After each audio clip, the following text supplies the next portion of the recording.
Guys, welcome to the Discovering Cinema. This is why you don't put me in responsibility situations. Welcome to Discovering Cinema. I am not disconnected. I'm Flip. That's the disconnected. Ryan. What's up, everybody? How we doing? Pretty good. Let's see. Dave is saying there's some Prime specials out there. Did you see all the deals? I posted a whole bunch of them today. I saw the Criterion one, and that was it. There's one of those Prime deals going on the next couple days. So they did early access for people on Prime, and there's things like the Bourne 4K collection was down to like $28 or $30 or something like that. The Godfather 4K collection, not the giant sexy one, but the smaller one's like 48. Gosh, yeah, there's all kinds of box sets were very cheap this time. All kinds of them. Any good horror movies? Quite a bit, actually. They had an entire section dedicated to early access horrors. Did you see the new Hellraiser? I did not. It came out during October when I'm focusing on the watch list stuff that I did for the channel. But on top of that, I've not seen all of the Hellraiser sequels. I only know that I've seen the first three.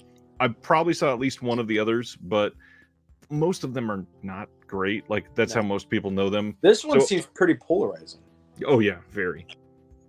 But I mean, I don't know. I think it's better to be polarizing than to be just panned universally.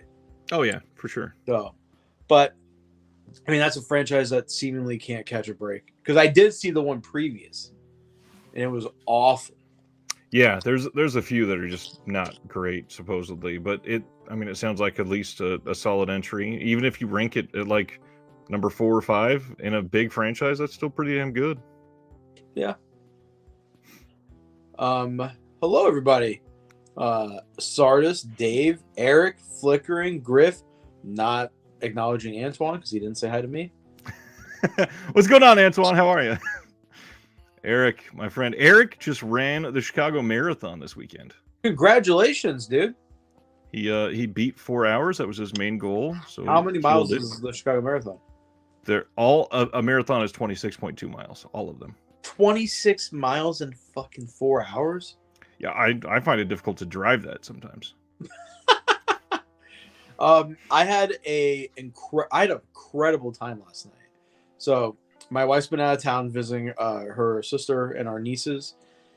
And last night I was like, man, I haven't hung out with my friends in a while. So I called up my friends in the town over, which is about 45 minutes away. And damn, dude, that's awesome, Eric. I called my friends in the town over about 45 minutes away. We went to a really nice dinner. We went to the Gin Mill in Decatur, Illinois, and it was like a nice steakhouse. Got a nice steak, got some mussels, got some shrimp cocktail, and then our friend Matt. Matt's pretty cool. Matt took all of his graduation money when he graduated high school and bought Tesla stock when it was $4 a share. He bought 700 stocks at $4 a share, or something like some crazy little number. It shot up. At the peak, he sold some of it, and he just bought a house and he bought a Tesla. Jeez. So we went to his house, and there's a screwdriver in the wall.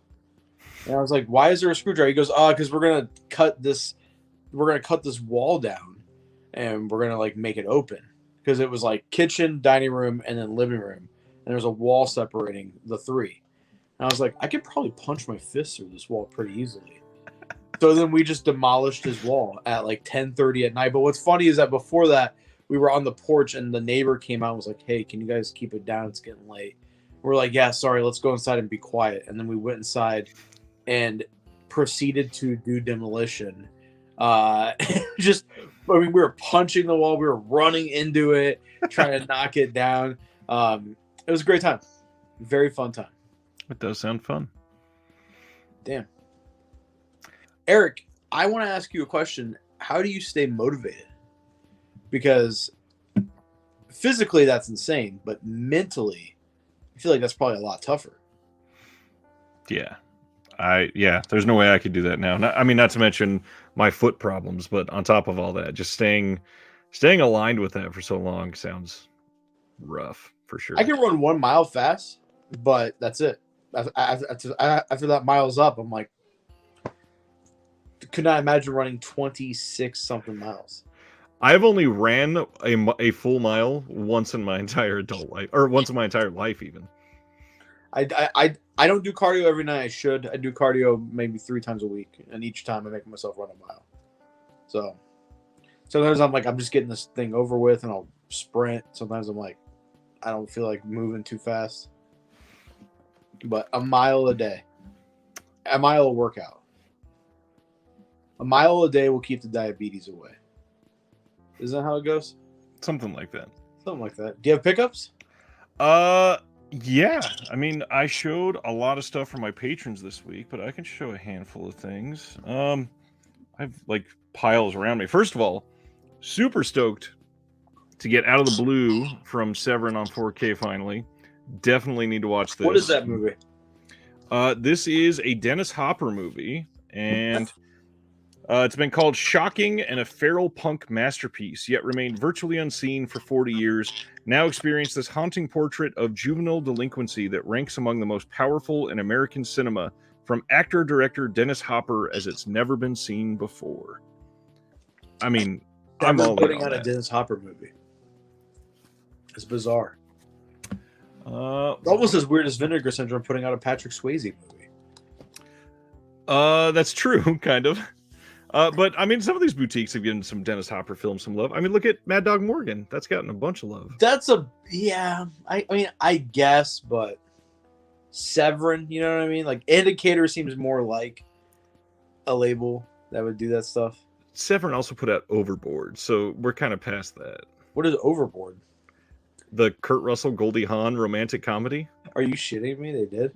Yes, they did. How did they snag that? What the frick? It was basically as a goof. They went to one of the labels that they were, or one of the studios that they were getting licenses from, and they gave them basically when they go to these studios, they say, "Here's what we have available with newer restorations that we could potentially license," and one of them was Overboard. So they list like 5 films that they want, and they go, Overboard, we'll do that one too. What do you guys think? And then the studio's like, yeah, sure. So they because they paid for it, they got to put it out now. And now you can like sit at home and watch a movie with your mom that was released by Severin.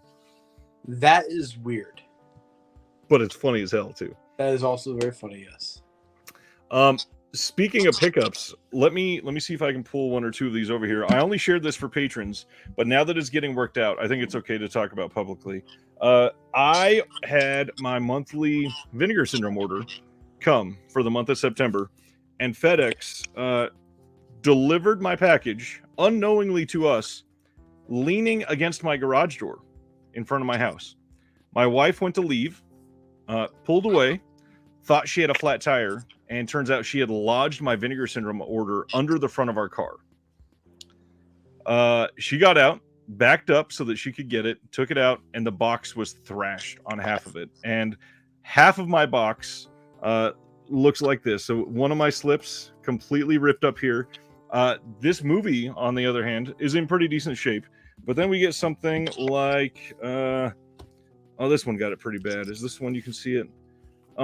Yeah, this one, I bent it back, but this thing had basically a U-curve like this, and I had to bend it back. And yeah, it's been not great. There are 10 full-on titles that are thrashed. I mean, I was really excited to watch The Iceman Cometh when they announced it. This whole thing was bent to shit right here. It was like this when it came out of the package. And I took the case and was like, just in case they're not going to fix it, they can't take care of it. I mean, you can see there's let me see if I can hold it up straight. There is a full-on divot right here. And I had to like sit here like this. I messed with them for a long time. Oh my God. This was bad. It was really bad. Did you beat the shit out of her? Not like more than normal. Okay. I mean, you got to teach her, man. You got to get the... I keep forgetting this is on my main channel. Maybe I shouldn't say that. We do not condone the beating of women. even Never. when it's deserved. Yeah, it was a rough time. And the sad thing is, at first I was like, everything looks decent, and then I flipped them over and realized it looked decent because this was the side that didn't get ran over, and the other side was just mangled. So why did he put it? He put it on the side of your house by the garage? No, they literally leaning on the garage door. That's stupid. And my front door is maybe 8 feet walking distance from my garage. Maybe. So it's just pure laziness. Yes. I got a Vinegar Syndrome package that did not get destroyed. I got the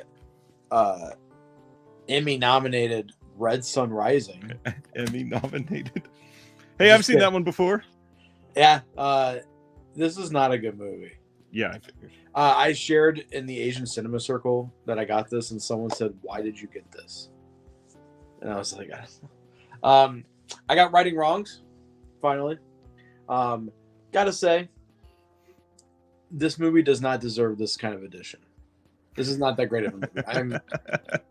I don't know, like, the fact that this has 3 discs, 3, for a movie that's,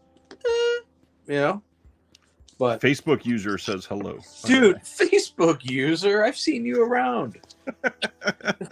Then we got Iceman Cometh, which is awesome, fantastic. Is yours bent in half too? No, my wife doesn't drive because she shouldn't. No, I'm just kidding. She has a car. But yeah, that's a good movie. And then I got finally On the Run. Nice. On the Run, and I don't know if I've shared. Yeah, I shared it last week. Shawscope 2. I finished it. I've been too lazy to record a review, but it's good. Heard it here first, folks. Shawscope 2. Good. Thank God they delegated Simon Abrams to just basically copying the Wikipedia page for the summaries and the cast listing. Thank the Lord, which is awesome. My only complaint though is that only half the movies have commentaries. I think less than half. Yeah, kind of surprising for a release like that from them. Yeah, and then there's a movie that has like a half a commentary by Tony Raines. So it's a weird, I don't know, but the stuff that's great is like when Arrow does the transfer, the 4K transfer on 36 Chambers of Shaolin, mind-blowingly good. I hope they put out a 4K. I would double dip. Pretty good. That makes sense. Ahoy. Yes, we are shipping. Other than that, what's been going on in life lately? I feel like you've been very quiet. I've just been busy. I've been doing work. I've been boxing. Been doing jiu-jitsu. Lifting weights every night still. I'm tired. My body is breaking down. It's to that point where I've lost all motivation to go do that stuff, but I know it's just me being a little bitch. I need to just be disciplined and go, and I'll regret if I don't go, and I don't want to fall in the habit of giving myself breaks. So right. Just gotta make yourself go. And I've been watching horror movies, which that was my next question, is what's going on with that? I've watched a handful of horror movies. I watched Insidious. Is that your first time? No, it's second time. I hated it the first time. Still hate that movie. I just don't like that style of horror movie. Like The Conjuring, Insidious, like they all have like this there's like a sterile vibe to it. Does that make sense? Yeah, it's a very specific style. Yeah. It's the James Wan modern, very sterile look. Yeah. But then he does stuff like Malignant, which I didn't like the first time, but then the second time I loved it, and I've watched it probably 4 or 5 times since it's been released. Like I genuinely think that is one of the most creative things I've ever seen. Just like it's so much fun. Yeah. I finished Dahmer. Does that count as a horror? There is a separate head. There's a separate head. Yeah, but no. I rewatched Hostel. Forgot Takashi Miike's in that movie. Some weird picks for horror October. I was really into like the torture porn stuff when I was younger. I mean, I still kind of am. Yeah, some of the stuff's really good. Hostel 1 is genuinely a good film. The Achilles tendon scene is, I forgot about that scene, and when it happened, I was like, because there's some, like, I have a pretty strong stomach. I can stand most stuff, but seeing that get sliced is one of the most horrific things I've ever seen in my life. What else did I watch? I rewatched Texas Chainsaw Massacre. The original. It's kind of boring. I know this is sacrilegious to people. I think there's just something. The guy in the wheelchair needed to die right away. That dude sucks. He's First awful. off, his name is Franklin. Franklin sucks, dude. That is one of the worst characters in any movie I've ever seen. He's obnoxious. And he's horny as shit. Yep. He just needs to go. Ice, what's going on, brother? Not a big fan of Franklin in that movie. But yeah, a lot of that. I think the legend of that movie is a lot better than the movie itself. It's also insane to me that a lot of the stuff that you think happens off screen. You don't even see it. Yep. Been talking to Fu about Food for Thought also hates Texas Chainsaw Massacre. Oh, yeah, I mean, I haven't talked to Fu about it. 1974 all the way. I still love you, Flip. I still love you too, buddy. What's going on? Jeez. But I mean, I get what it did. I get the time. I get, without that movie, we wouldn't have stuff like Wrong Turn or House of a Thousand Corpses, which House of a Thousand Corpses is the better film in my opinion. I know that's probably a crazy thing to say. I heard you sigh. That's a deep sigh. I mean, the crazy thing, like, I love them both. I think they're both fantastic. I mean, I literally have a House of a Thousand Corpses poster hanging less than 4 feet from my arm. I like the second Texas Chainsaw way more than the first. Well, and that's the thing. They are very, very different films. I mean, they're different genres altogether. The big thing to actually consider as part of this, though, is what Tobe Hooper was and what he was going for and how it actually stands up as something for Vietnam. Because there's so much that happened for that level of humanity at the time, is that it affected a lot of people, which is one of the reasons why during that time when it came out, people were seeing violence on the daily news and all sorts of stuff. So in a film that can still make you scared when, like you just said, most of that stuff was done off camera, you're already able to visualize it because of what you're seeing in your daily life. It is huge. Very weird that you brought up Vietnam. I went on a huge Vietnam War kick. Did you know the French started that? I mean, they're French, so that makes sense. Fuck the French, dude. They suck. The only thing they've done well is their onion soup is pretty decent. Their onion soup. And baguettes rock, dude. Oh, nerd, what's going on? And I guess Toddy is a good director. I guess, yeah. I'll give him that. And Melville. And Jean Roland. And who's the dude that just died? The dude that just died. Oh, wow! I literally just spoke about this on another podcast. Why can't I think of it? Godard. Pierre LeFou. That movie's fantastic. Godard, yeah. They make good fries. Godard, yeah, that's right. So, but I do gotta say though, Leatherface might be the coolest horror designed villain for me, like in my opinion. I think that is such a cool. He's massive, got an apron on with a suit, and the mask. It's such a creepy mask. And that's why, like, I didn't think Texas Chainsaw Massacre 2022 was an incredible film, but it was fun as hell to watch, at least. And the way that they had Leatherface just be gross and huge, and I mean, like holding up the fruit roll up face skin to the sky. It's such an iconic image from that film already, because it's just this massive dude holding up something on his face. It's so crazy. So you know how that movie has a lot of 2022 aesthetics and humor in it?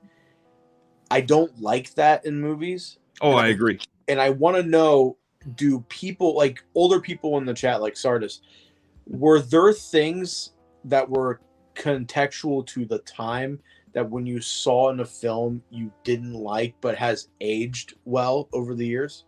Because I want to know in 30 years if we go back and look and we're like, oh, that was the time and the place. That's just how. But living in the moment and seeing a movie, especially a character that you always, in my mind, has a very 70s, 80s aesthetic to it. Yeah, I mean, that's a great question that you could probably make an entire podcast to literally only discussing this in certain films.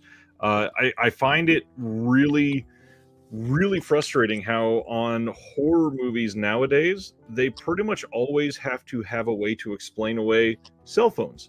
If they're set in modern days, they're like, oh, we're up in the mountains. Do you have any bars? No, me neither. Okay, let's just leave it in the glove box.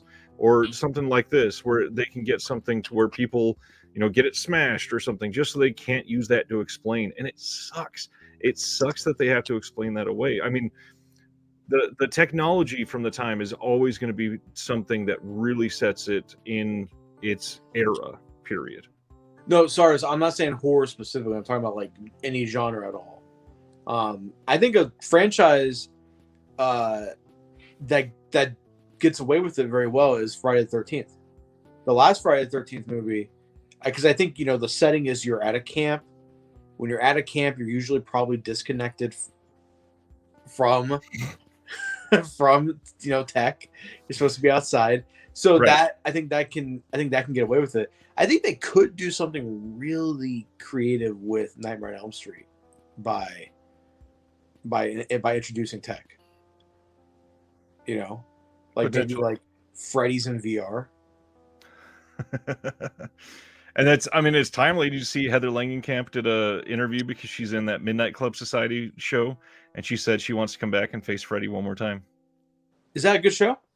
It's supposed to be. It's Flanagan. He hasn't had a miss. The only really kind of crappy thing is he only directed, I think, 2 or 4 of the episodes, but it still looks to be getting pretty great reviews. Video Man's here, and he got Jeremy's clickbait, and he's gonna watch it next week. Nice, dude. The Netflix one way better. I'm gonna clip that out and send it to Jeremy. I'm just kidding, Jeremy. I love you so much. You're way cooler.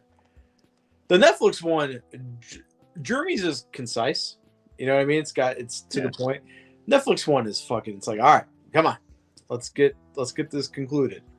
I'm too invested to quit. Yes, the stuff that date films, it's always annoying. The cell phone thing really gets to me, but even like computers and how they try to use like, let's go check the AOL chat or something like that. I've never appreciated that. I just don't think. I mean, I think if you're gonna make a horror movie, you got to make it pre-2004. Gotta set it in like 2003, 2002. Oh, said it. Okay. Your first statement, I was going to make a joke and say, you heard it here, folks. No horror can ever exist again. I think the films relate to you when you grow up are the ones you find the remakes lose the atmosphere somewhat.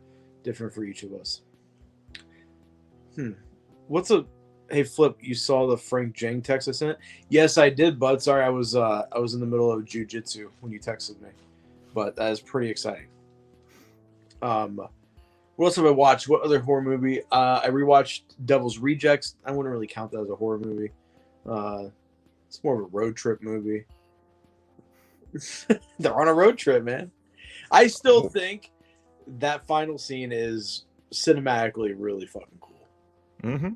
Freebird riding. Anything with Freebird is automatically elevated slightly. Except for when I saw them live. No. I went to a Leonard Skinner opened up for Kid Rock concert. Oh my god! My parents took me. I was like 16. Should have told them no. Wow, Not good, that sounds y'all kinds of terrible. dude. Okay, so I saw a couple women flash, Because of course. And I was like, oh, dude, sweet tits. And then when they turn around, I'm like, oh my god, you're like 105 years old. Turn that around. Deadstream just realized on Shudder the other day, used tech well. The YouTube and live stream style worked well and it felt realistic for once. Nice. Interesting. John Stumpf, 93. Speaking of that, did you ever see Searching? Do you remember what the film is, essentially? It is, I believe his name is John Cho.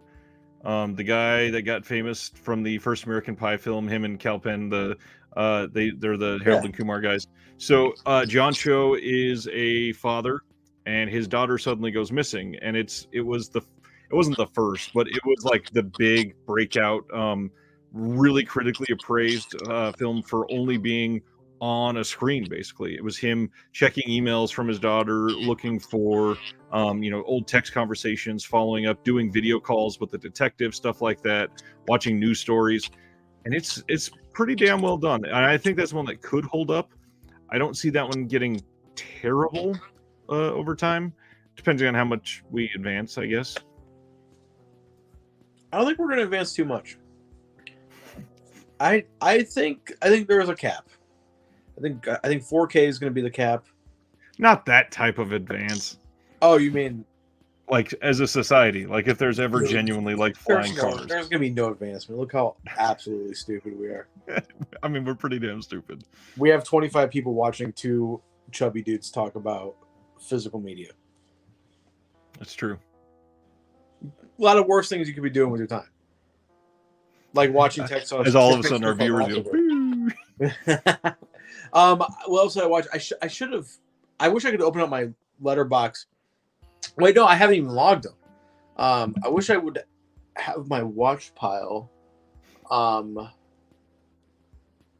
Yeah, I mean, there's a few things I'm really excited about. Barbarians, I'm really pumped about. Smile, I have absolutely no idea what it is. I have no idea what that movie is. I saw Smile today in theaters. Was it good? It was very good, actually. It was really well done. It wasn't innovative or anything like that, but not every movie has to be. I'm not discounting anything for that. People are saying it's like the best horror movie of the year. It's not. It's not. It's not even going to be top 5, but it's still okay. What's top 5 for you? So well, first of all, I will throw out. It is like a revolutionary year for horror. I was supposed to say that this has been a wild year. Yeah. First of all, I haven't seen everything, but just for some of the stuff that is yet to come out, like The Menu. I don't know if you saw the trailers for that movie? One. Oh yeah. I thought it was just a fucking cooking show. No, the reviews for that and the people I trust, like the guy that I produced the podcast for, he went to Fantastic Fest and said it was the best film of the entire thing, which is crazy. Absolutely crazy. So yeah, I think Barbarian is easily going to be top 2 or 3, but we're also forgetting it's still the year of X and Pearl.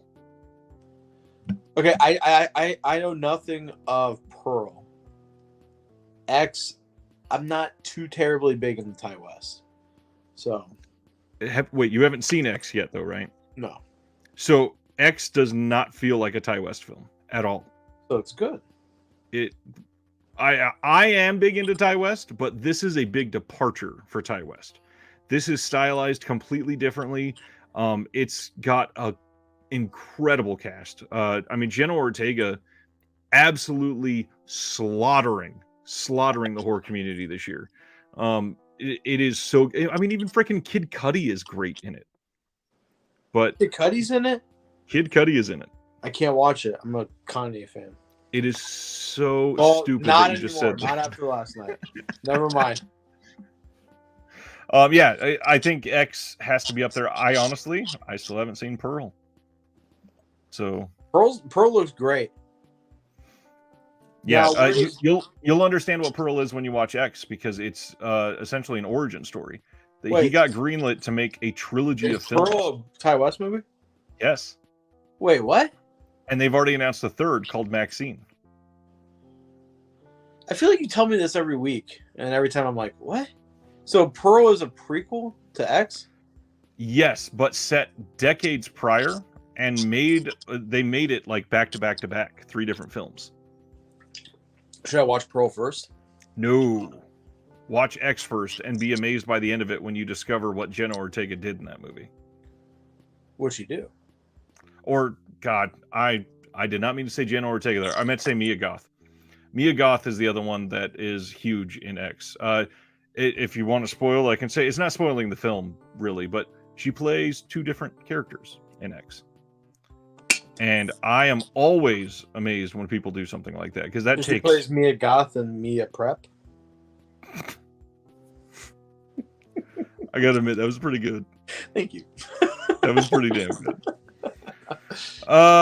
Dave Jones says, off topic, Leviathan, Deep Star 6, and Underwater. Are those horror or sci-fi? My question is, ¿por qué no los dos? I mean, we don't need to list every single film as one genre. I mean, even Sardis says, I consider them sci-fi because of location. But if that's the case, I mean, there can't be horror movies in space. Event Horizon begs to differ. That's a fucking awesome movie. I wish they would have found that extended cut or whatever, the unrated cut. It does not exist yet. Do you think it's just legend? You think it's like a fairy tale? It's not real? No, because supposedly it played for a test audience, and then after that, because of a couple scenes, they destroyed those extra scenes, and those reels are gone. I heard that there's like an orgy scene. Yep. Not just an orgy scene, a blood orgy scene. Would have been really interested in seeing that. I think we all would have been. Who would you like to have a blood orgy with? I mean, who wouldn't I like to? I mean, who would you like to do it with? Again, who wouldn't I like to do it with? Oh, that's a good point. Maybe not you. Let's see. Dave says Leviathan is basically Alien underwater. I mean, so is Underwater. Underwater is basically the exact... What is Leviathan? Leviathan is a really... Can I reach it? What? Leviathan is Scream Factory, right? Yeah, I can't reach it. Really great underwater horror from '89, I think. It's good? Oh, yeah. It's very good. Yeah, Event Horizon is one of those weird ones where they released a 4K steelbook of it, and it sold out, like, on pre-order, and now there's no copies available anywhere, and they've not released a standard. That's Shout Factory? No, that was studio. It came straight from the studio. Wow. Yeah. I don't know why they're doing that lately, and I don't know if you've paid attention. There's also this big thing where suddenly they are releasing films in Blu-ray and giving Best Buy an exclusive 4K steelbook and no other 4Ks elsewhere. Saw that. How messed up is that? I gotta say, every steelbook I've ever bought for Best Buy has been fucked up. Has not been in good shape. It's like all the selection that they have in store is like damaged in some way. I mean, I have 1, 2, 3, my 4. Rambo steelbook was messed up. My Gladiator 4K, the 300 4K, the Town 4K. I have 8 brand new steelbooks, literally from the last 3 weeks, sitting around me right now. And out of those 8, 1 is damaged, and I haven't had another one damaged probably since May of this year. And I buy steelbooks a lot. Are you a big steelbooks fan? Yes, like I bought 100 steelbook protectors from Germany, bought 500 after that just because I liked them, and I've been out of them for like a year and a half and needing to buy more. Jesus Christ. Yeah, I love steelbooks. Not a big fan, just like Eric. But I'm also the type of fan that I actually display them. I like the specific art they have. Like I have 1, 2, 3, 4, 5. I have a few. I have the Shogun Assassin steelbook, and I got the John Wick steelbooks. Yep. I have quick count. I think it's 17 different steelbook shelves, all showing steelbooks around my movie room, and each one holds at least 3. Yeah. Damn. So yeah, I really like them. I like the way they look. I like how they feel. Yeah, they're nice. You like the way they smell? When they're new, sure, yeah. What about taste? Do you ever lick them? I mean, I have. Have you really? I don't know. Probably not. The Shining Steelbook is glorious. The yellow 4K Steelbook, beautiful. Love that design. We should do an episode on our favorite steelbooks. That'd be fun. I just did on one of my Reconnected episodes, I did top 5 horror steelbooks, and it made me like, I questioned my life preparing for that episode because I had like 25 sitting in front of me going, well, this one's really nice, but this one's like the color's a little off, but it's so perfect otherwise. It was hard. I'd be like, oh, yeah, Shogun Assassin, and here's Lady Snowblood. And then we talk about shit like this, which is 3 steelbooks in here of the same film of a movie that you hate. It's Insidious. Why do you it's have a one-click? Because it's a wonderful movie. And I got it on sale. I'm wearing a t-shirt of the best movie ever made right now. Nice. Lone Wolf and Cub Baby Car at the River Styx. Wow. Hey, my sister's here. What's going on? What's up, Ryan? Ryan 2. Wait, is she younger than you? Yes. Yeah, by too. A bit. Yeah, I just didn't like Insidious, man. I just couldn't do it. I was like, this is so stupid. Well, I mean, she shares your DNA.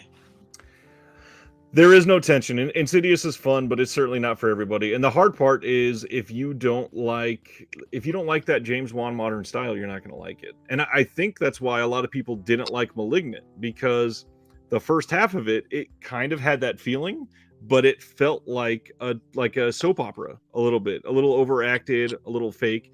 And then it turns out it was all a satire, like kind of his own shit.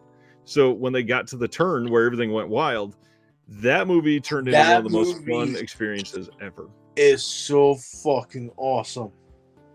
So cool. I hate when a season 1 completely agree, Sardis. Yeah. I hate that too.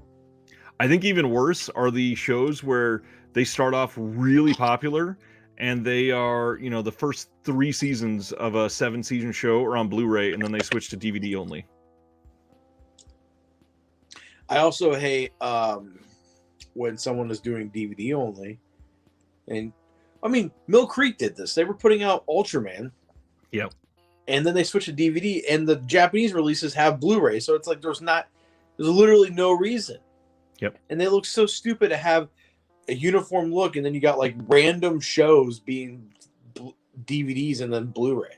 So if you're putting in chronological order, it's awful. I can't imagine they weren't selling well because people were stoked to get those finally. Yeah, but I think they blew. I mean, I've seen. Unfortunately, I don't know if this is a good thing to say. I've seen every Ultraman show. Like I'm a massive Ultraman Jesus. fan. Yes. I think they blew their load with the good shows first. Yeah. Yeah. I think if they would have maybe, dude, what was it, like the first 10 months we had like 15 releases or something. It was wild. It was wild. I agree. Where's the Blu-ray for the new Texas Chainsaw Massacre? Probably never happening, right? Sadly. Unless somebody made a deal. I fucking hate Netflix sometimes. Well, and that's the thing. This is a part of what we were talking about just a little while ago, is it's not just tech and outdated references that make things like the Texas Chainsaw Massacre 2022. And it's not, I'm not trying to say that it's an inherently bad movie, because I don't agree with that. But there are things that will date it a lot.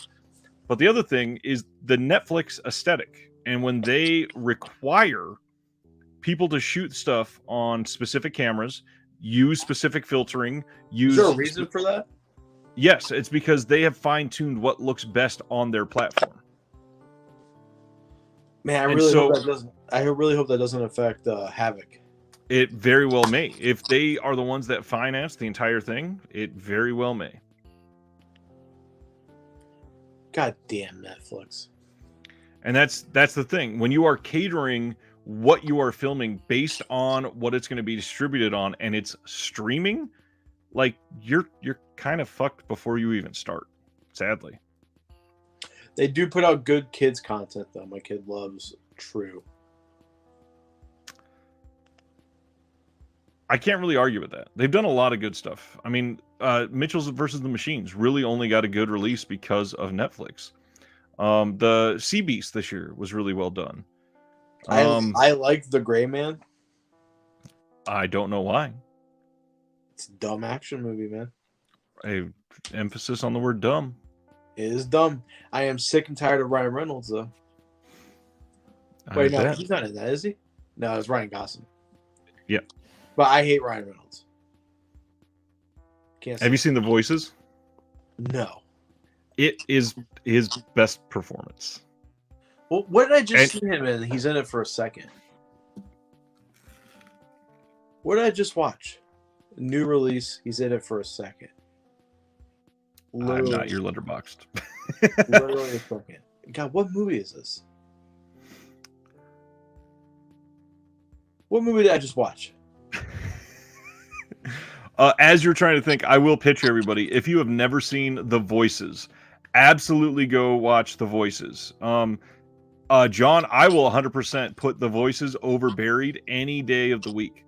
Not that Buried is a bad movie or a bad performance, but I mean, honestly, I'm struggling to think of anything else besides those two films where he doesn't play himself. But when you're just comparing those two, The Voices is a level above Buried by Bullet Train. Oh. That's how forgettable that movie is. I liked it at first. Like when I first watched it, I think I gave it 4 stars. I was like, or 4.5. I was like, love it. And then like a couple hours later, I was like, man, that was not that good. And now I've completely forgotten about that movie. I mean, that's just like Gray Man, though. Yeah, I can't tell you a single fucking thing that happens in that movie except for Ana de Armas. So you're still praising it? I thought I had fun.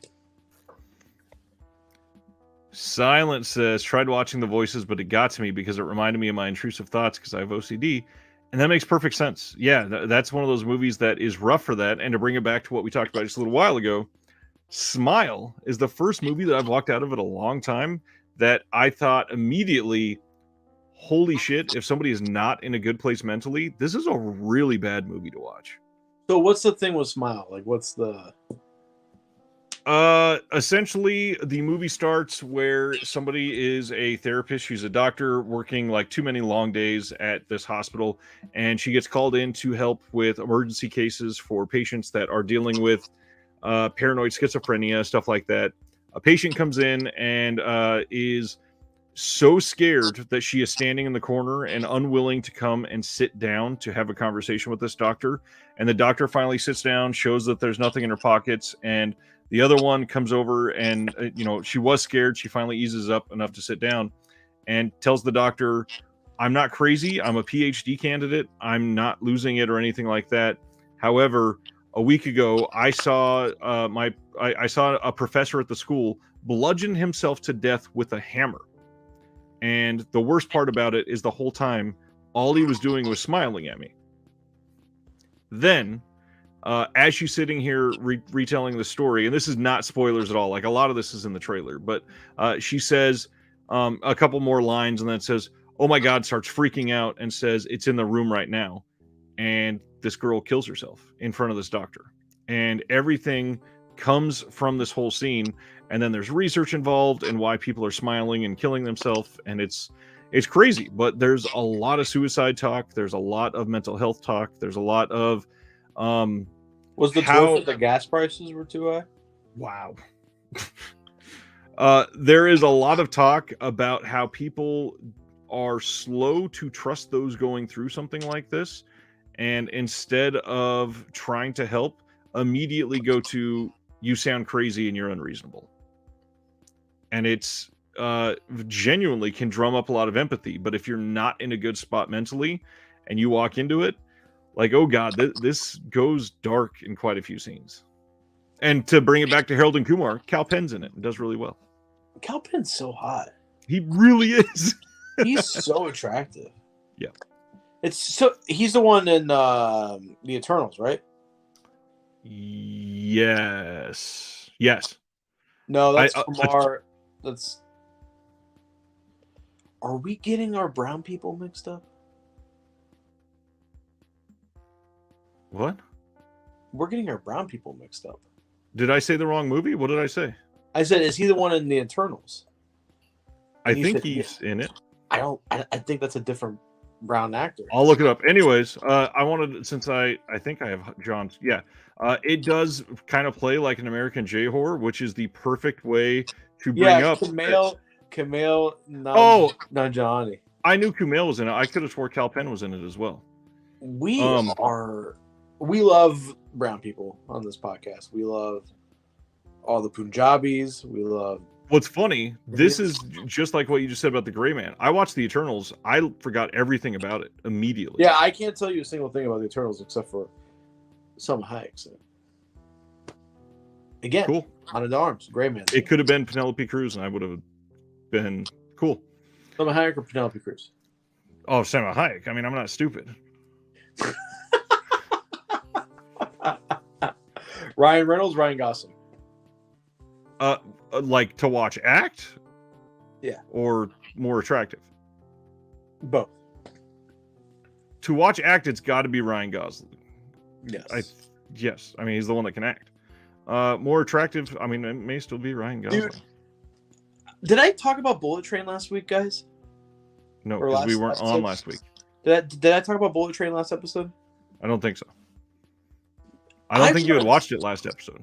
I want to know, because David Leitch is a director. He's listed as co-director of John Wick. I want to know how much of a hand he had in that movie, because everything he's done after that has been absolute shit.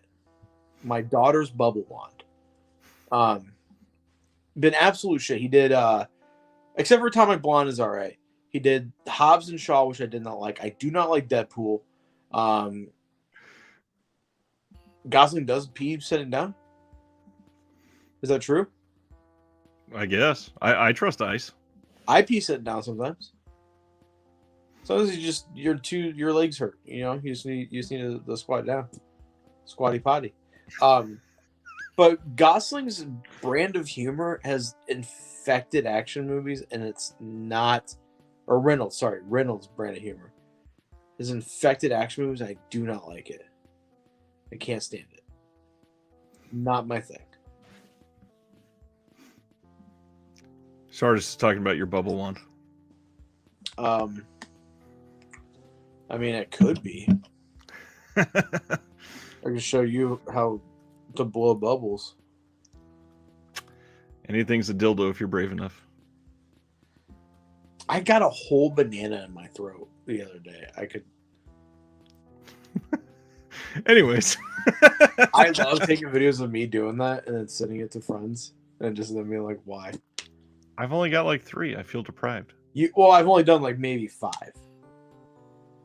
Do you want me to send you the other 2? I mean, as long as there's no more videos of shit, I'm good. You have to admit, that was pretty subtle. Well, and the best part is the way that I was texting you, I never saw it until you're like, you didn't get it. Oh, man, dude. That's so funny. That's so funny. You have made worse jokes. Give me a break. What's going on, Flex? Rather loved Ryan Gosling in The Ides of March. Yeah, he's great in that.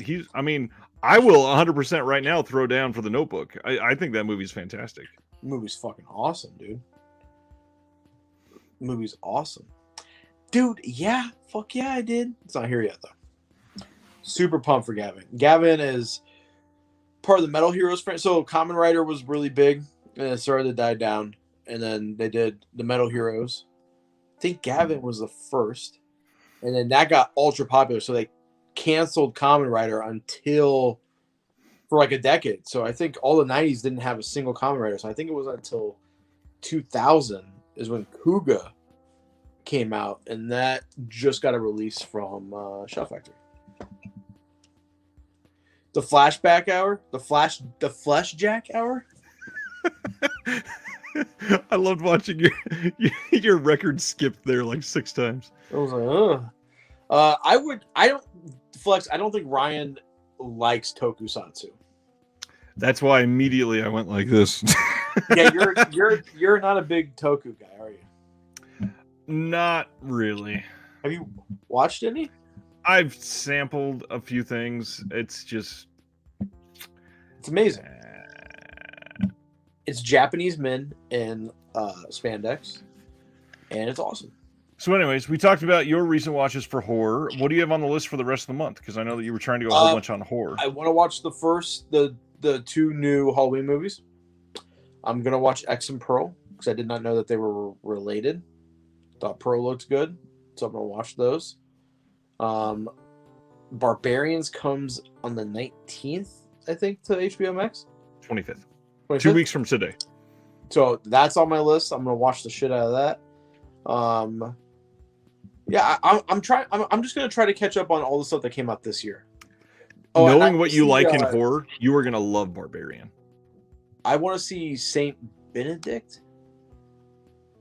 Not Saint Benedict. What's the female mother, whatever? She's like a nun. Don't know. What are we talking about? A24 film. A24 film. Yeah. Oh, Saint Maud? Saint Maud, yeah. I want to see that. Am I excited for Shin Ultraman? Of course. It's Hideaki Anno. Ice and John have very different answers here. Well, yeah, I'll watch both.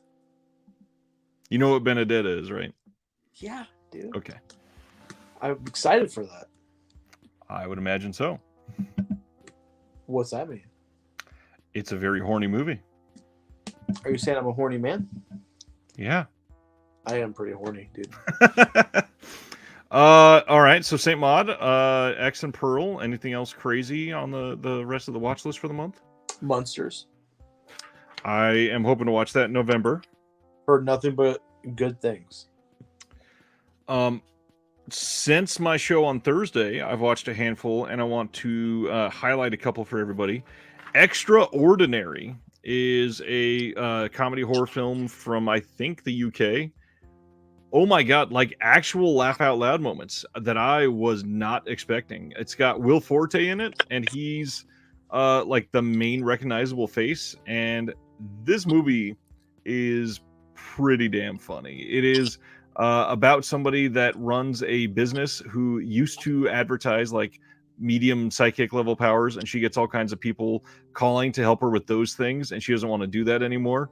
And then something happens, and of course she has to use those powers again, and it just turns into this crazy madcap.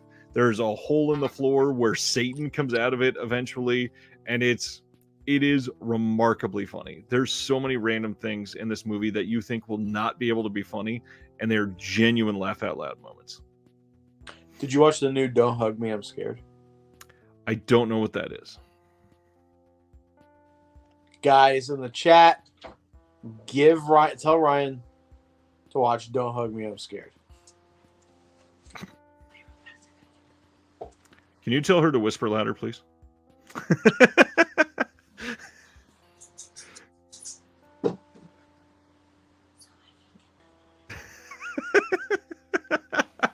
Okay. Taylor, you can just come onto the screen. She is not dressed appropriately for Facebook or YouTube live streams. Was Nope a good movie? Nope. Yes. Don't do that. Yes, it's a good movie, but honestly, it's not really a horror movie. I gotta say, they used who's the rapper of that song? E40. They used E40 fucking fantastically in that trailer. It's Jordan Peele. All of his trailers have been incredible. Jordan Peele rocks, dude. Yeah, Nope was really good. There was really only one scene that was done up with a lot of tension, and I kind of wanted a little more of that in this movie, but honestly, it wasn't a horror movie, so it didn't need to be there. So in that one scene, it was a nice addition to it. Chester's asking, have we seen The Innocents? There's a new version. I believe that's the one he's referring to. That's on Shudder. I've not seen it yet. I know that it's coming out from RLJE, and I'm probably going to pick that release up. Flickering says, my October watches aren't many yet, but Kuso is my favorite film. First time watch so far. I recognize that it has a very specific audience. Have you seen Kuso before? Uh-uh. So, Wait, do you know? that's Flying Lotus, right? Yeah. Yes, I have seen Kuso. Yes. So I put that on my watch list for this month under body Wow. horror, and holy shit! Wow. I saw Flying Lotus, and I saw him perform as Captain Murphy. He's awesome. The movie is so bizarre. I want to see him make more movies. Yeah. John is saying, when am I watching Serbian film? It is on the 21st. Have you seen it before? Yeah. But my wife hasn't. Why are you doing that again? My wife hasn't seen it, and also, why are you doing that to her? Because I'm a good person, dude. If I showed my wife a Serbian film, I think she would not speak to me. My wife has not said no to any films overall. There is a very specific scene in Serbian film where my wife would get ferociously. It's a fake baby. Dude, I do not care. I do not care. Do not care. She would get ferociously mad at me. Oh man. We watched Necromantic in this last week, and first of all, I don't understand how that movie has this crazy reputation. Have you heard anything about Necromantic before? No. But with a name like that, I can only imagine. It's this bizarre protest film from West Germany from like 87, I think, or 88. And it is it's gross in a lot of scenes, but it's fairly tame overall. And it's got this crazy reputation that it's so bad. And yeah, it's, I don't know. It wasn't that shocking. There's also a scene in it where they do like a professional level slaughtering of a rabbit, like preparing it to eat, which a lot of people eat rabbit, and it wasn't like tortured or anything like that. So I don't understand. It's talked about how it's this awful scene and everybody stops watching because of the rabbit scene.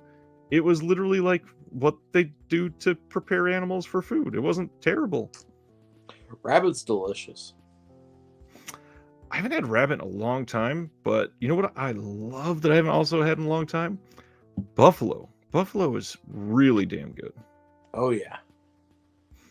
I used to live near actually one of my teachers, her husband worked with my dad, and they owned multiple buffalo, and every year we got like this giant like the freezer Ziploc baggies. We got like 3 of them full of buffalo jerky until we weren't friends with them anymore. Yeah, it was really good.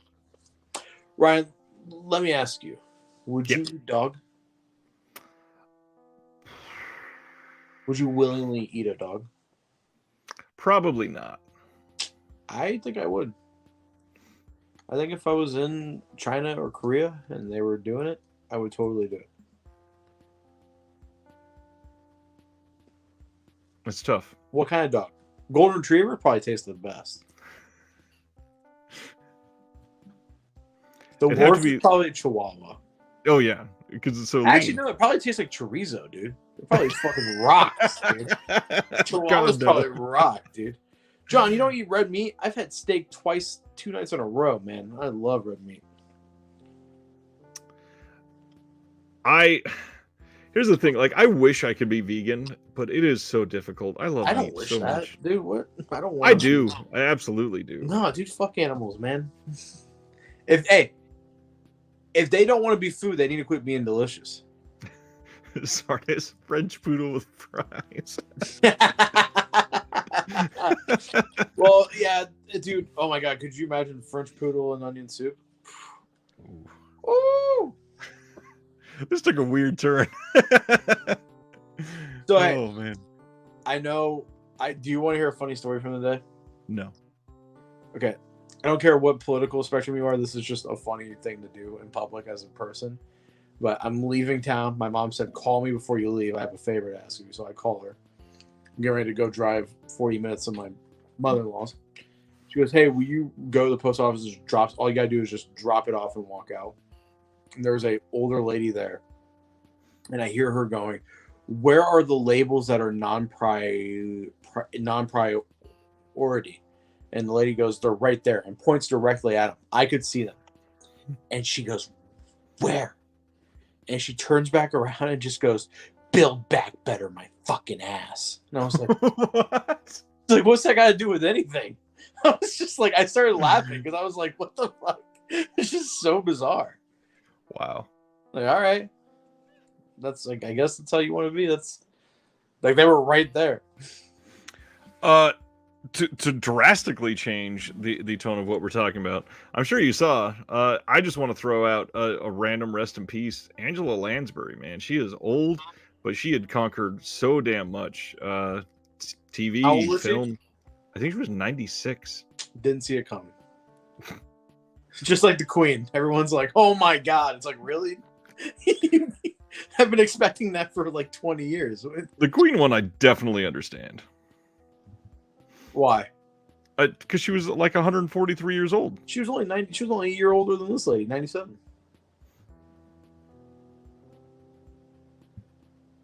Angela Lansbury's just been out of the limelight for a while, I guess. I don't know.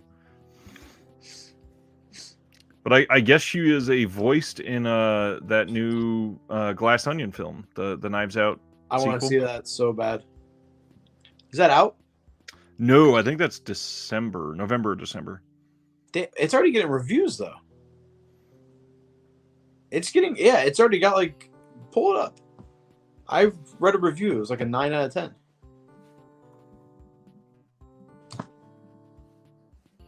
We have some questions here. Fake. Deflex says female Yakuza tale from Discotheque we're picking up. Fantastic exploitation film from Toru Ishii. Fake baby is all the outrage. Remember the one in American Sniper? That baby is so awful. That baby's got a goddamn hero in that movie, Chris Kyle. Rest in peace. Yeah, there are a bunch of reviews on Rotten Tomatoes already, and it doesn't go till theaters till November 23rd, and then it doesn't stream till December 23rd. So what the frick? That's a long ways away.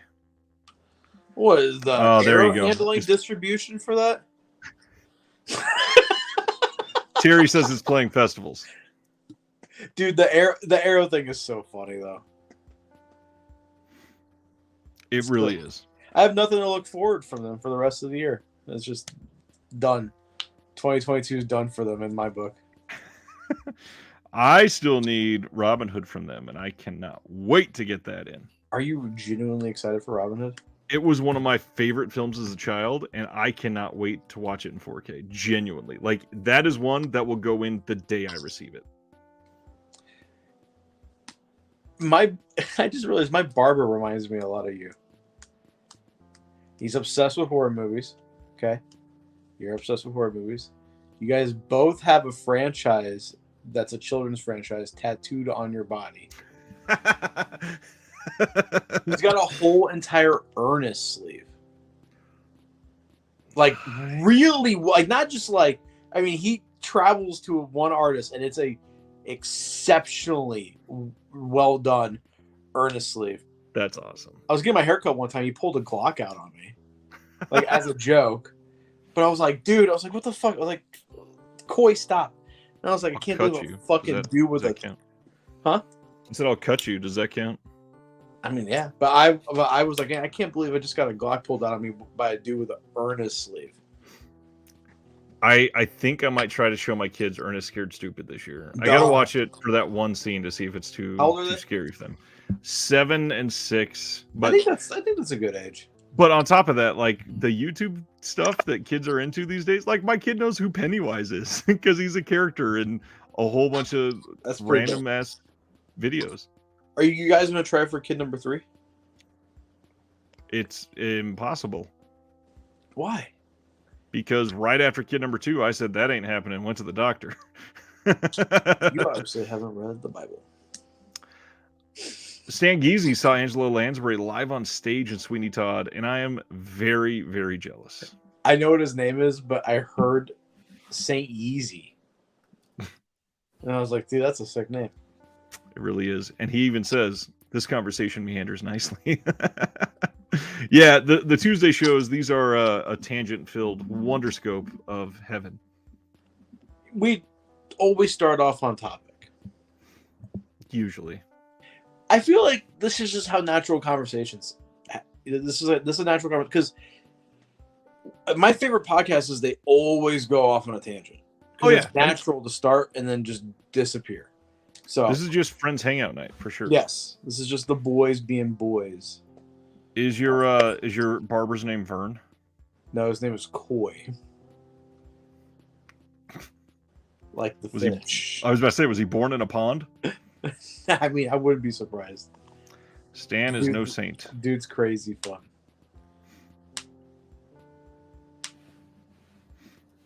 Glass Onions playing festivals, nice. Odd though. Why just put it out?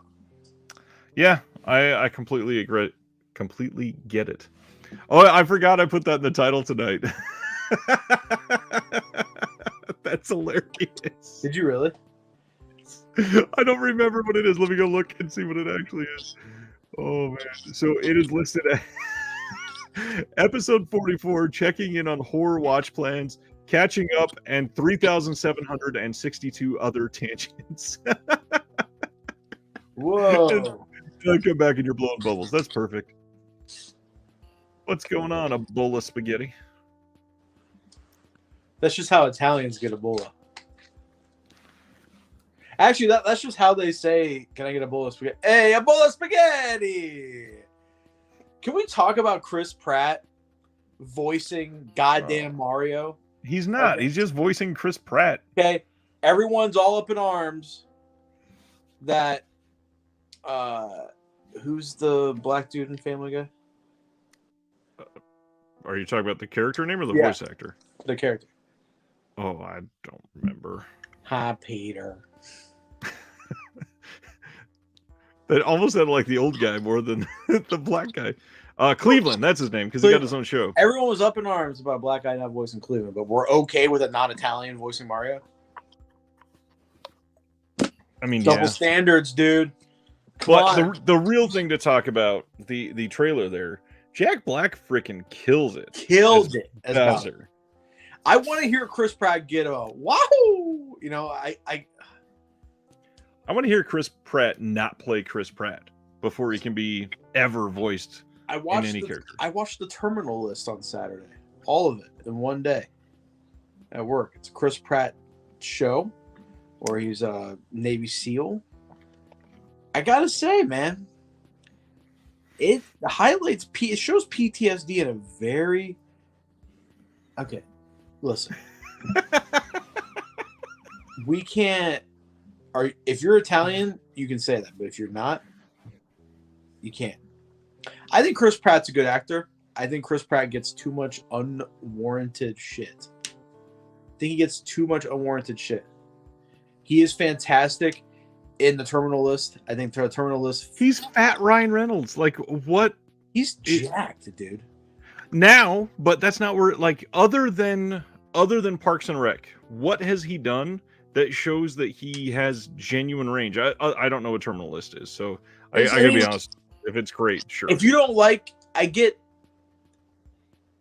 not liking him as an actor, but I think he's genuinely great in the Terminal List. And I agree with Stan here. The clip of him on the Graham Norton show is funny as shit. I think he's a funny guy. He's probably really cool to hang out with. I'm sure he is or was, maybe. I don't know. There's been the whole like very evangelical the last few years from him has been very weird. Turn all of a sudden, especially after getting divorced. He's allowed to believe it. Why is it okay? This is a genuine question. Why is it okay to shit on Christians but not Muslims? If you say anything about Muslims, you're Islamophobic. Even though, but then if you can openly shit on Christianity. Probably if someone is a devoted Muslim, you can't say anything about it. But if someone is we don't even know what denomination he is, a Lutheran, Catholic, whatever. You know, people are now shitting on Shia LaBeouf for being a Catholic. You can shit on Shia LaBeouf for sexually assaulting FKA Twigs, I think that's a genuine thing. But to shit on someone for their religion, as long as they're not spouting bullshit, and Chris Pratt, from all accounts, has not spewed bullshit publicly. He's not shared his opinion on stuff. There's a few things. First of all, he has shared his opinion on stuff many times. Like, been called out on it many times. Chris Pratt has been incessant about it for the last 3 years. Like what though? Like all over his Instagram, sharing that he doesn't agree with Instagram, though. I mean, he has the right to do that. Well, you just said he hasn't done it. He has. He's said a lot of things that are not in line with what humanity should be striving for in a lot of people's opinions. But the other thing... You could say the same thing about Islam. And I do, believe me. There's a few different things at play here, which I don't know how we're suddenly getting into philosophical time. But I think one of the big things is a lot of Muslims not pushy about things. Some of them absolutely are, and they are, if you're not covering your head like in the Quran, you're terrible and you should be beheaded. Completely understand that exists. It's awful. I agree. Honestly, I think they should change that. Just like if you're having a bad hair day. The other big thing is they're not the majority, so it's never a cool thing to punch down on people. But Christians are everywhere. Literally, it's the big thing. Well, here, but aren't they the same? I mean, they're not that far off from Christianity in numbers worldwide. Muslims, you mean? Yeah, they are vastly outnumbered by. I think they still have a bill. Huh? I think they still have 1 billion people. Not Muslims, as far as I'm aware. I'm gonna Google this real quick. Hang on. But all of, especially if you count Catholics and Christians as coming from the same not denomination, but same background religion, they are vastly larger than anything else. And yes, Stan says the Chris Pratt controversy has to do with his church being very, very homophobic. But didn't it come out that he doesn't even go to that church anymore? No. I just no for real. Google that. I think he doesn't go to that church anymore. I think he went to that church maybe was seen there, and people just assumed. So yeah, Muslims is 1.8 bill, Christianity is 2.3. So I mean, it's not that much of a difference. Only 500 million. That's nothing. Google that though, because I know the church you're talking about. It's God, what is it? They have all the fucking music. It's Hillsong is the one you're talking about. He never went to that church. That's not the thing. In the same thing, when he talked about this, he talked about where he went to church, and the church that he went to in Washington State is still a homophobic church. Period. Go back to A. Sardis has to finish that. Go back to Africa.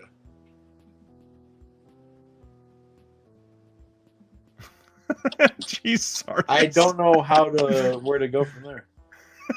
Anyways, yeah. Wait, is Sardis white? I believe so. Anyways. Sardis has had a tough week. Yeah, right there. Stan says he's definitely made a statement distancing from that. See, I knew he did that. From Hillsong, yes, but not from church in general. And the stuff he posts is very, very in your face for a Hollywood person. Honestly, I think the Jurassic World trilogy is more offensive than the homophobia. I mean, I'm not gonna deny that, but they are so bad, dude.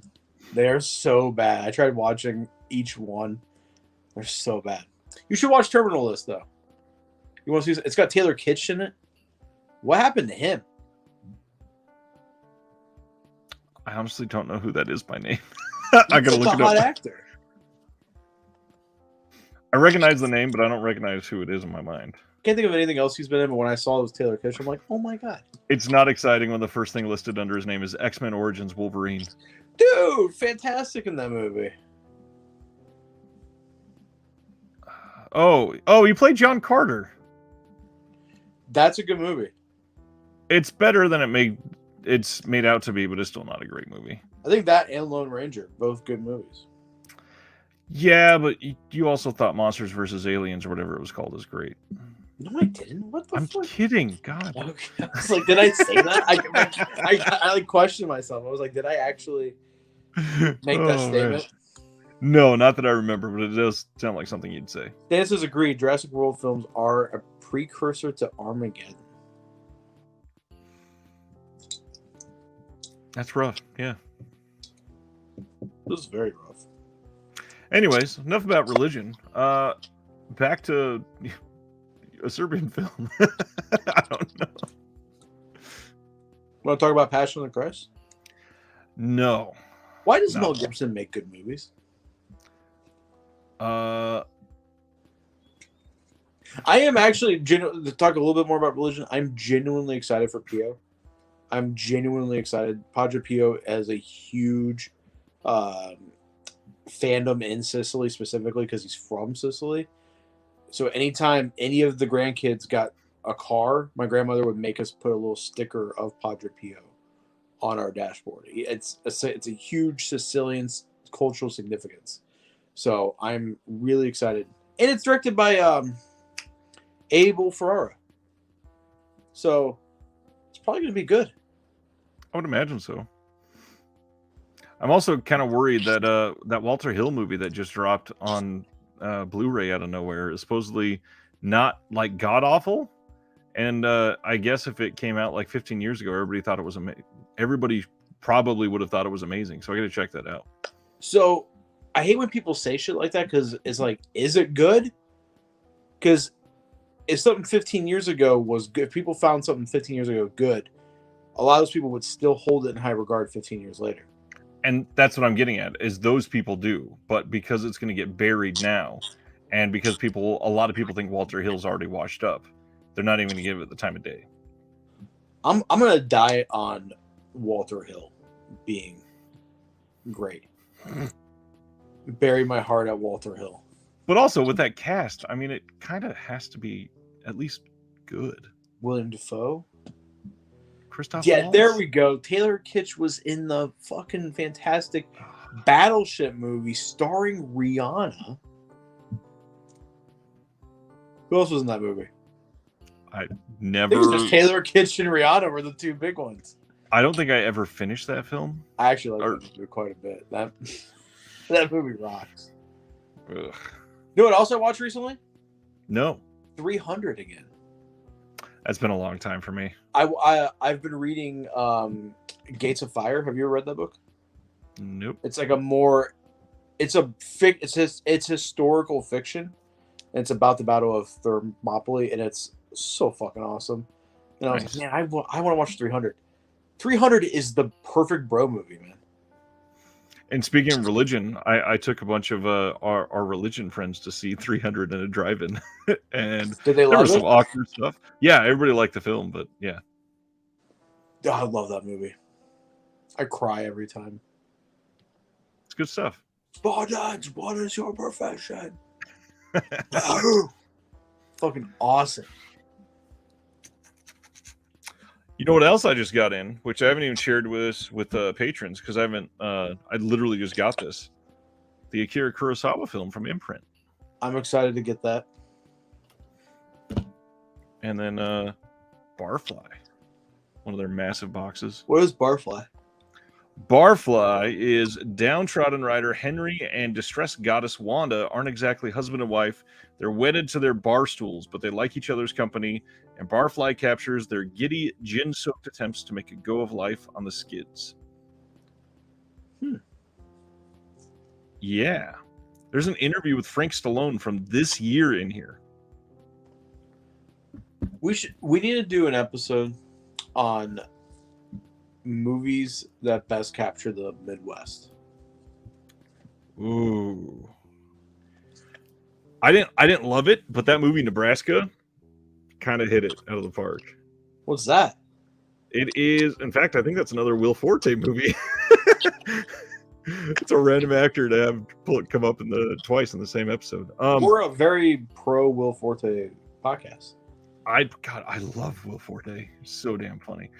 Let me pull up a synopsis because it's a very dry movie.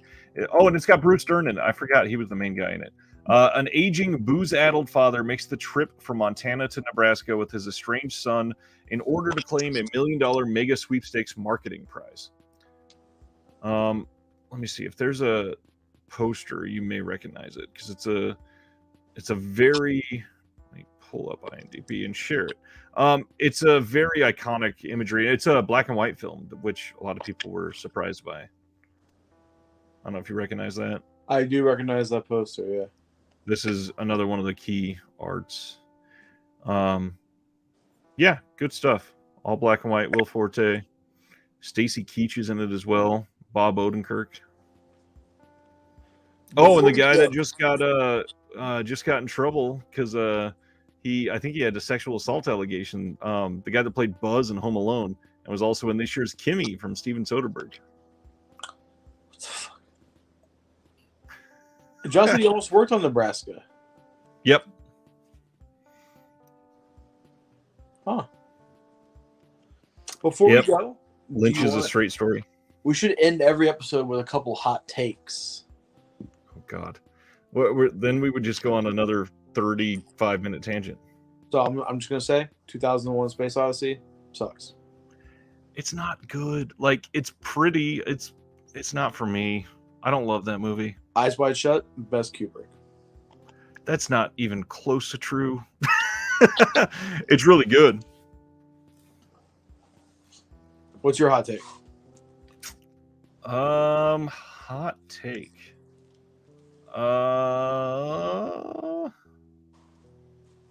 Give me an actor or director or something to pull off of. Vin Diesel. Vin Diesel has never put in a good performance. Saving Private Ryan. Nah. Are you fucking shitting me, dude? Nah. He should have won a fucking Emmy for that. An Emmy for Saving Private Ryan. Yeah. An Oscar. Sorry. Thank you. An Oscar. Nah. Okay. John Carpenter, not a good director. I didn't know we were going to get personal. David Miscavige is watching Flip closely. I will fuck that little man up. That dude is shorter than me. All of a sudden, all my lights are going to go out of my house now. I'm just going to see a 4'11" dude in my room. Hello, Filippo. I was going to say you'll hear footsteps, but it'll probably be like a cartoon, so you hear... He's probably going to go send me in the same cage. He's got Shelly. We're just going to be sitting there. Leah fucking remedies over on the other cage. Thank you, Video Manin.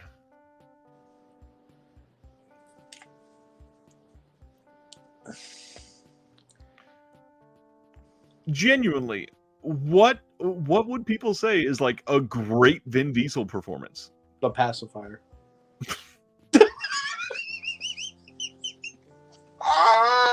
I mean, dude, the popular answer would probably be something like Pitch Black, but no, those are good movies though. I genuinely think the Fast and Furious movies are good. I think he is fucking awesome in all those movies. And I get the love for those as popcorn flicks, but even then, he's not great in them. He's not putting on a great performance. Dude, he's fantastic, and he beats up The Rock. Again, The Rock has never had a good performance in I will anything. agree with that. I am sick and fucking tired of The Rock. The only thing I will think... wow, that wasn't a good sentence. The only thing I would say that maybe he put in a good performance is his voice acting in Moana, and that's because he's playing himself and it works. Yes, he's actually good Moana. I enjoy Moana quite a bit. Moana's good. What can I say except you're welcome? For this episode, and have a good night. We'll see you again in 2 weeks. Thanks for that. That's it? Yeah, that was a perfect assist. Damn, okay. Thanks, guys. We'll talk to you next time. Whooper. See ya.